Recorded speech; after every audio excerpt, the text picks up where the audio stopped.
తిరిగి BC news కి స్వాగతం. కలియుగ వైకుంఠమైన తిరుమల పవిత్రతను మంటగలిపి అసభ్య చేష్టలతో పట్టుబడిన బీఆర్ నాయుడిని టీటీడీ చైర్మన్ పదవి నుండి తక్షణమే బర్తరఫ్ చేయాలని వైసీపీ రాష్ట్ర అధికార ప్రతినిధి టీటీడీ మాజీ చైర్మన్ భూమన కరుణాకర్ రెడ్డి డిమాండ్ చేశారు. తిరుపతిలోని తన నివాసంలో ఏర్పాటు చేసిన మీడియా సమావేశంలో ఆయన మాట్లాడుతూ కూటమి ప్రభుత్వ తీరుపై చంద్రబాబు ద్వంద్వ వైఖరిపై నిప్పులు చెరిగారు. ఆయననే శుద్ధి చేయాల్సినటువంటి అవసరం వచ్చింది. చంద్రబాబు నాయుడు గారు వెంకటేశ్వర స్వామికి చేసినటువంటి తప్పుకు పుష్కరిణిలో పుష్కర కాలం మునిగినా కూడా ఆ పాపం పోనంతగా నిన్న తిరుమల పవిత్రతను కాపాడటానికి అని ఆయన పెద్ద బీరాలు పలికి దాని మీద పెద్ద సమీక్షా సమావేశం కూడా నిర్వహించినారు చంద్రబాబు నాయుడు గారు. కానీ పాపపంకిలమైన కల్మష స్వభావుడైన బీఆర్ నాయుడు గారు కొన్ని చోట్ల చంద్రబాబు గారితో అంటకాగి ఎంత దారుణం.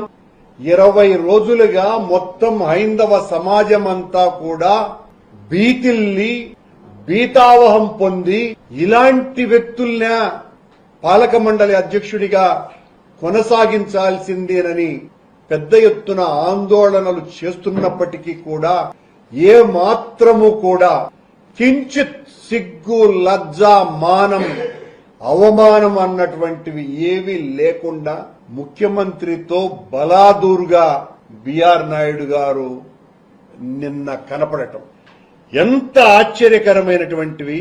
నీతి మాలిన వాడు నిస్సిగ్గుగా తిరుగుతున్నందుకు సనాతన ధర్మ పరిరక్షణ కోసమని నడుం బిగించినాను అని చెప్పేటువంటి పవన కళ్యాణానంద స్వాముల వారు మొత్తం కొండలో ఉన్నటువంటి ప్రతి రాయిని కడిగినా కూడా మీ పాపం పోదు, పాప పరిహారం అవ్వదు.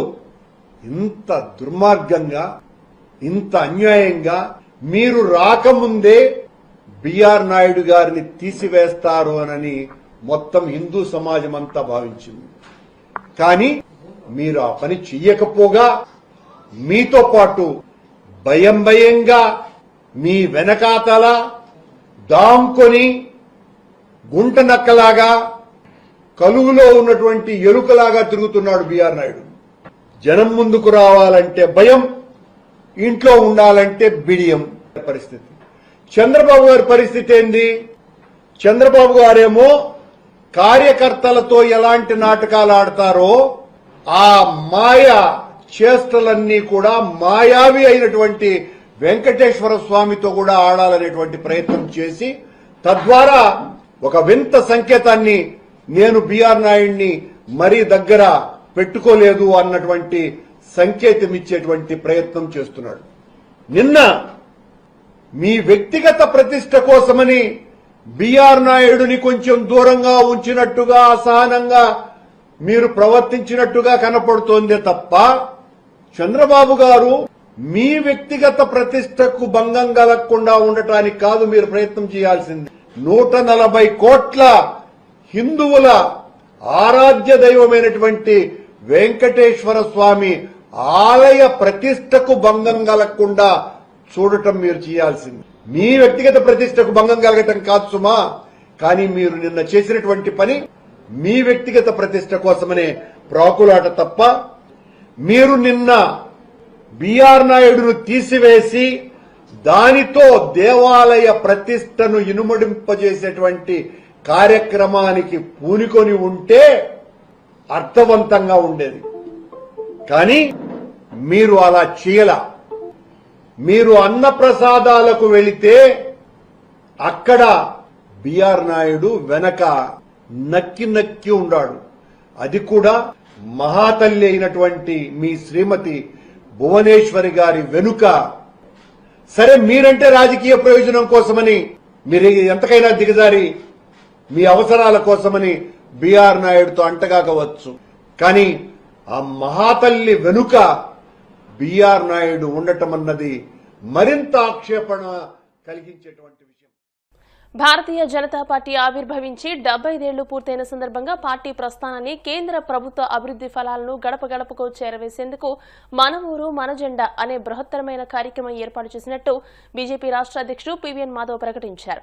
విజయవాడలో ఈ పోస్టర్ను ఆయన పార్టీ నేతలతో కలిసి ఆవిష్కరించారు. ఈ సందర్భంగా మాధవ్ మాట్లాడుతూ జనసంఘ్ నుండి నేటి బీజేపీ వరకు జాతీయవాద రాజకీయ స్రవంతి ఏర్పడి 75 ఏళ్లు పూర్తయ్యాయని అన్నారు.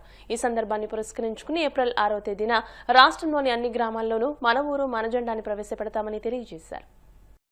దేశంలో ఒక కొత్త జాతీయవాద రాజకీయ స్రవంతి ప్రారంభం అవ్వటం జరిగింది. భారతదేశ పునర్నిర్మాణం కోసం ఒక ఆలోచనతో ప్రారంభమైన యొక్క ఆలోచన పరంపర నేటికి 75 వసంతాలు పూర్తి చేసుకుంటున్న సందర్భంగా, అలాగే భారతీయ జనతా పార్టీ తన రూపాన్ని భారతీయ జనసంఘ్ రూపాన్ని మార్చి 1980 ఏప్రిల్ 6వ తారీఖు నుంచి భారతీయ జనతా పార్టీగా ఆవిర్భవించి ఇవాళ ప్రపంచంలోనే అతిపెద్ద పార్టీగా ఆవిష్కరించబడి, అలాగే కేవలం ప్రపంచంలో అతిపెద్ద పార్టీగానే కాకుండా అత్యంత ప్రభావవంతమైన పార్టీగా దేశంలో 20 రాష్ట్రాల్లో నేరుగా ప్రభుత్వంలో ఉండటం కానీ, అనేక రకాల మిత్రపక్షాలతో కలిసి కూటమి ప్రభుత్వాలు నడుపుతూ ఇవాళ ఒక తిరుగులేని శక్తిగా భారతీయ జనతా పార్టీ ఎదిగింది. ఈ సందర్భంలో ఆంధ్రప్రదేశ్లో కూడా ఈ యొక్క కార్యక్రమాన్ని మరింత ముందుకు తీసుకెళ్లే విధంగా ప్రతి గ్రామంలో కూడా భారతీయ జనతా పార్టీ యొక్క జెండా రెపరెపలాడటం, కేవలం జెండానే కాకుండా జెండాతో పాటు ఆ ప్రాంతంలో మనం చేసిన ఏవైతే కార్యక్రమాలు ఉన్నాయో అవన్నీ కూడా ప్రజలకి కళ్ళకు కట్టినట్టు చూపించే విధంగా ఒక గొప్ప ప్రయత్నం చేయాలనే ఆలోచనే మన ఊరు మన జెండా. అటువంటి యొక్క కార్యక్రమానికి మనం రాష్ట్ర వ్యాప్తంగా ఒక టీం వేసుకోవడం జరిగింది. ఆ టీం సంబంధించిన ఈ యొక్క టీంకి సారథ్యం వేస్తూ ముందుకు తీసుకెళ్లాల్సిందిగా మన యొక్క రాష్ట్ర ప్రధాన కార్యదర్శి మట్టా ప్రసాద్ గారు దాన్ని గత అనేక నెలలు బట్టి దానికోసం ఆలోచన చేసి ముందుకు తీసుకెళ్తున్నారు. అలాగే దీన్ని పూర్తి స్థాయిలో ఇంప్లిమెంట్ చేయాలి అంటే చీఫ్ ఎగ్జిక్యూటివ్ ఆఫీసర్గా ఆ విధంగా రాష్ట్ర వ్యాప్తంగా కిసాన్ మోర్చా ఆధ్వర్యంలో దీన్ని జరగాలని చెప్పి ఆ విధంగా మన కిసాన్ మోర్చా రాష్ట్ర అధ్యక్షులు కుమారస్వామి గారి నేతృత్వంలో మొత్తం అన్ని మోర్చా సంబంధించిన అందరు జిల్లా అధ్యక్షులు కూడా దీన్ని కంకణం కట్టుకొని ముందుకు తీసుకెళ్లే ప్రయత్నం, అలాగే ప్రతి జోన్లో కూడా మరింతగా దీన్ని ప్రభావవంతంగా ముందుకు తీసుకెళ్లే ప్రయత్నంలో భాగంగా మన రాష్ట్ర ఉపాధ్యక్షులు శ్రీ గారపాటి సీతారామాంజనేయులు గారికి, అలాగే మన విశాఖ జిల్లాకి సంబంధించిన శ్రీ అడారి ఆనంద్ గారు ఆయన రాష్ట్ర ఉపాధ్యక్షులు, అలాగే సందిరెడ్డి శ్రీనివాస్ గారు ఆయన రాయలసీమ సంబంధించిన నేత మా యొక్క రాష్ట్ర కార్యదర్శి, ఈ విధంగా అలాగే బిట్ర శివనారాయణ గారు మన గుంటూరు సంబంధించిన నేత, ఆ విధంగా వీళ్ళందరూ కలిసి ఆ విధంగా రాష్ట్ర టీం ముందుకు తీసుకెళ్లి రాష్ట్ర వ్యాప్తంగా ఏప్రిల్ 6వ తారీఖున ఈ యొక్క కార్యక్రమాన్ని పెద్ద ఎత్తున ప్రారంభించి కేవలం జెండా అందరికీ సాధారణంగా తెలుసు జెండా ఎగరుతున్న జెండాతో పాటు ఇవాళ మనం ప్రతి గ్రామాభివృద్ధిలో ఏ విధంగా సక్రియంగా భాగస్వాములు ఏ విధంగా నరేంద్ర మోడీ గారి నేతృత్వంలో మనం చేస్తున్న గ్రామానికి సంబంధించిన ఏవైతే అన్ని రకాల వనరులు ఏ విధంగా సమకూరుస్తున్నాం, ఆ విధంగా రామరాజ్యం కావాలి అంటే గ్రామ స్వరాజ్యం కావాలి అనే ఏదైతే మహాత్మా గాంధీ గారి కళ ఉందో ఆ కళని సాకారం చేస్తూ మన ప్రియతమ ప్రధాని నరేంద్ర మోడీ గారు చేస్తున్న అన్ని కార్యక్రమాలు కూడా ప్రజలకి కళ్ళకు కట్టినట్టు చూపించే గొప్ప ప్రయత్నం మనందరం కలిసి చేయాలి. ఆ విధంగా చేయాలని అనుకుంటున్నాం. కలియుగ ప్రత్యక్ష దైవం తిరుమల శ్రీ వెంకటేశ్వర స్వామివారిని ఆంధ్రప్రదేశ్ హైకోర్టు జస్టిస్ అవధానం హరణదాస్ శర్మ దర్శించుకున్నారు. వీఐపీ విరామ దర్శన సమయంలో కుటుంబ సభ్యులతో కలిసి స్వామివారి సేవలో పాల్గొని మొక్కులు చెల్లించుకున్నారు. దర్శనానంతరం వీరికి రంగనాయకుల మండపంలో వేద పండితులు వేద ఆశీర్వచనం అందించగా ఆలయ అధికారులు స్వామివారి తీర్థప్రసాదాలు అందజేసి పట్టు వస్త్రంతో సత్కరించారు. ప్రముఖ పారిశ్రామికవేత్త ఆనంద్ మహీంద్ర కేరళలోని తిరువనంతపురంలో ఉన్న ప్రఖ్యాత శ్రీ పద్మనాభ స్వామి ఆలయ నిర్మాణ నైపుణ్యంపై ప్రశంసలు కురిపించారు. ఆలయ వాస్తుశిల్పం ఖగోళ శాస్త్రం మధ్య ఉన్న అద్భుతమైన సంబంధాన్ని వివరిస్తూ సోషల్ మీడియాలో ఒక వీడియోను పంచుకున్నారు. ఈ ఆలయ నిర్మాణంలో మన పూర్వీకుల పరిజ్ఞానం చూసి ఆశ్చర్యపోయాయని ఆయన పేర్కొన్నారు. పగలు రాత్రి సమానంగా ఉండే రోజుల్లో సూర్యాస్తమయ సమయంలో అస్తమిస్తున్న సూర్యుడు ఆలయ గోపురంలోని కిటికీల గుండా ఒక క్రమ పద్ధతిలో కనిపించే దృశ్యాన్ని చూసి ఆయన ముగ్ధులయ్యారు.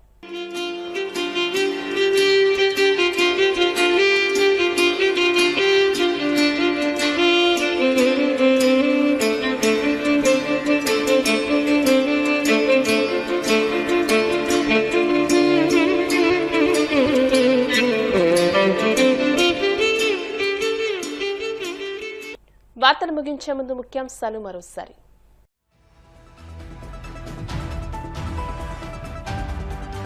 బోడసకూరులో దొమ్మేటి వెంకటరెడ్డి విగ్రహాన్ని ఏర్పాటు చేస్తామన్న మంత్రి లోకేష్. శెట్టి బలిజల కోసం రాష్ట్ర వ్యాప్తంగా కమ్యూనిటీ భవనాలు నిర్మిస్తామని ప్రకటన.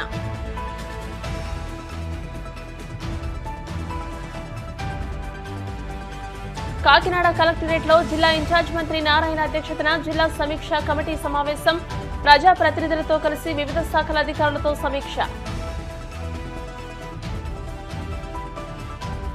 టీటీడీ చైర్మన్ పదవికి బీఆర్ నాయుడు అనర్హుడన్న వైసీపీ రాష్ట్ర అధికార ప్రతినిధి భూమన కరుణాకర్ రెడ్డి. తక్షణమే ఆయన్ను పదవి నుంచి తొలగించాలని డిమాండ్. తిరుమల శ్రీవాణి దర్శించుకున్న ఆంధ్రప్రదేశ్ హైకోర్టు జడ్జి జస్టిస్ అవధానం హరణదాస్ శర్మ. ఆలయ మర్యాదలతో స్వాగతం పలికిన అధికారులు. ఈ వార్తలు ఇంతటితో సమాప్తం. మరిన్ని వార్తల కోసం BCN digital YouTube channel, Facebook page ని ఫాలో అవ్వండి. అప్డేటెడ్ వార్తల కోసం ప్లీజ్ సబ్స్క్రైబ్.